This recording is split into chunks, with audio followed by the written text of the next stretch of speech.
ನನ್ನ ಮಗ ಆಗಲೇ ಹೇಳ್ದ 5 ಎಕರೆ ಬೇಕಾದ್ರೆ ದಾನ ಬರ್ಕೊಟ್ಬಿಡ್ತೀನಿ ಅಲ್ಲಿ ಡೆವಲಪ್ಮೆಂಟ್ಗೆ ಅಂತ. ಇದು ಇಲ್ಲಿ ಮಾಡಿದ್ದೀರಿ. ದೇವೇಗೌಡರು ಹೋರಾಟ ಎಷ್ಟು, ನೀವೇನು ಮಾಡಿದಿರಿ? ನೈಸ್ ಕಂಪ್ನಿ ಎಲ್ಲ ಇದನ್ನು ಹೊಡಿಲಿಕ್ಕೆ ಹೊರಟಿದ್ದೀರಿ. ಏನಲ್ಲಿ ಹೊಸಕೆರೆ ಎಳ್ಳೆ ಥರ ನಿಂತೈತೆ ಬೃಹದಾಕಾರವಾಗಿ, ಶೋಭಾಯಮಾನವಾಗಿದೆ. ಅಲ್ಲಿ NOC ಯಾರಪ್ಪ ಕೊಟ್ಟವರು? ಕಟ್ಟಿದಿರಲ್ಲ ಶೋಭಾಯಮಾನವಾಗಿ.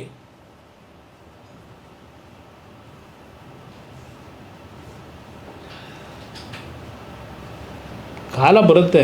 ಆದರೆ ಒಂದು ನಾನು ಮಾಧ್ಯಮದ ಸ್ನೇಹಿತರಿಗೆ ಹೇಳ್ತೀನಿ, ಈ ಇಶ್ಯೂನಲ್ಲಿ ನಾವು ಬರೀ ನಿಮ್ಮ ಮಾಧ್ಯಮದ ನಮ್ಮ ಸ್ನೇಹಿತರ ಮುಂದೆ ಅವರು ಹೇಳಿದ್ದಕ್ಕೆ ನಾವು ಉತ್ತರ, ನಾನು ಹೇಳಿದ್ದಕ್ಕೆ ಅವರ ಉತ್ತರ ಕೊಡೋದು, ಇಷ್ಟಕ್ಕೆ ಇದು ಸೀಮಿತ ಆಗಲ್ಲ. ಅವ್ರಿಗೆ ಏನಾದರೂ ನಾಲ್ಗೆನಲ್ಲಿ ಬಳಸಿರ್ತಕ್ಕಂಥ ಪದ ಇವತ್ತು, ಇನ್ನು 2 ತಿಂಗಳು ನಾನು ಯಾರಿಗೂ ಏನೂ ಅಲ್ಲಿ ಮಾಡಲಿಕ್ಕೆ ಹೋಗಲ್ಲ ಹೇಳಿದ್ದಾರೆ. ಈಗ ಕೊನೆಗೆ ಏನೋ ಜಡ್ಜಿನ ಕಮಿಟಿನೋ MLA ಕಮಿಟಿನೋ ಏನೋ ಮಾಡ್ತೀವಿ ಅಂತ ಹೇಳಿ, ಇಲ್ಲಿ ಯಾತಕ್ಕೆ ಮತ್ತೆ 4 ಹಳ್ಳಿ ಮಾಡಿದೆಯಪ್ಪ ಇವತ್ತು? ಇನ್ನೂ ಪ್ರೆಸ್ಗೇನೋ ಇದಕ್ಕೆ ಹೋಗಿಲ್ಲ. ಇದನ್ನು ಅಂತಿಮ ಅಧಿಸೂಚನೆ ಹೊರಡಿಸಿ ಬಂದು ಕೂತಿದೆಯಲ್ಲ ಅಲ್ಲಿ ಪ್ರೆಸ್ ಮೀಟಲ್ಲಿ. ನೆನ್ನೆ ಪಟಾಕಿ ಯಾರು ಹೊಡೆದಿದ್ದು ಪತ್ರಿಕೆ TV ಬರ್ತಾಯಿತ್ತಲ್ಲ ರಾತ್ರಿ, ಸಂಭ್ರಮಾಚರಣೆ ಅಂತೇಳಿ ಬಿಡದಿಲಿ. ನೆನ್ನೆ ರಾತ್ರಿನೇ ಸಂಭ್ರಮಾಚರಣೆ ಮಾಡ್ತಾವ್ರೆ ಅಂತೇಳಿ TV ನೀವು ತೋರಿಸ್ತಾ ಇದ್ರಿ. ಅಂದರೆ ಇವತ್ತು ಈ ಹಳ್ಳಿಗಳಿಗೂ ನೋಟಿಫೈ ಮಾಡಿ ಮೊದಲೇ ಮಾಡ್ತೀವಿ ಅಂತ ಹೇಳಿ ನಿಮ್ಮ ಬೆಂಬಲವಾಗಿರೋರಿಗೆ ಪಟಾಕಿ ಹೊಡೀರಿ ಅಂತ ಹೇಳಿದ್ದೀರಾ ನೀವು? ಯಾವ್ಯಾವ ಥರ ನಡ್ಕೊಂಡ್ರೆ ಅದು ಎಂಥದ್ದು ನಮ್ಮ ಏನೋ ಪೋಸ್ಟ್ರುಗಳು ಬೇರೆ.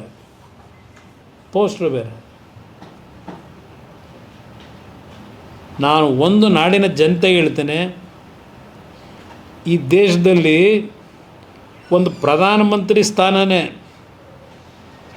ಅಷ್ಟು ಸುಲಭವಾಗಿ ಬಿಟ್ಟು ಹೊರಗಡೆ ಬಂದಂಥವ್ರಿಗೆ ಯಾರಾದರೂ ಪ್ರಧಾನಮಂತ್ರಿ ಇದ್ದರೆ ಅದು ಒಬ್ಬ ಕನ್ನಡಿಗ.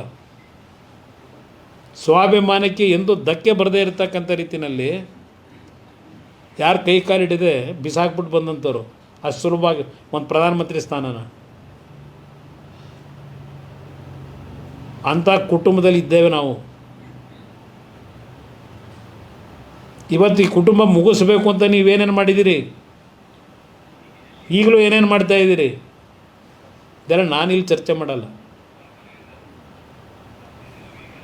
ಹಸುವೆ ಇದಂತೂ ಇಸಿ ಕತೆ ಅಂತ ಇವತ್ತು ಅದೇನೋ ಹೇಳಲಿಲ್ಲ. ಬೀರ್ಬಲ್ ಕತೆ ಇವತ್ತು ಹೇಳಲಿಲ್ಲ. ಏನೋ ಉತ್ತಾ ಇದ್ರು ಕೈನ,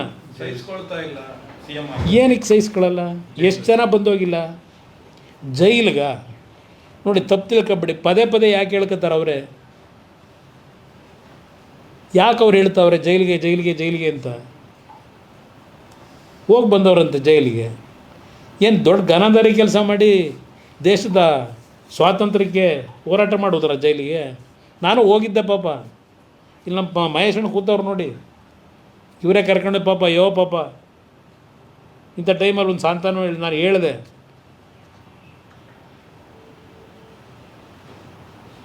ಏನಕ್ಕೆ ಹೋದ್ರು ಜೈಲಿಗೆ?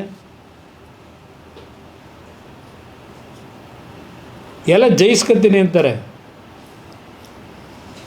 ಯಾಕೆಂದರೆ ಸತ್ಯ ಹೊರಗೆ ಬರಬೇಕಲ್ಲ, ಯಾವತ್ತೋ ಒಂದು ದಿವಸ ಬರುತ್ತೆ. ಯಾತಕ್ಕೆ ಇವೆಲ್ಲ ನಡೀತಾ ಇದೆ ಅಂತೇಳಿ.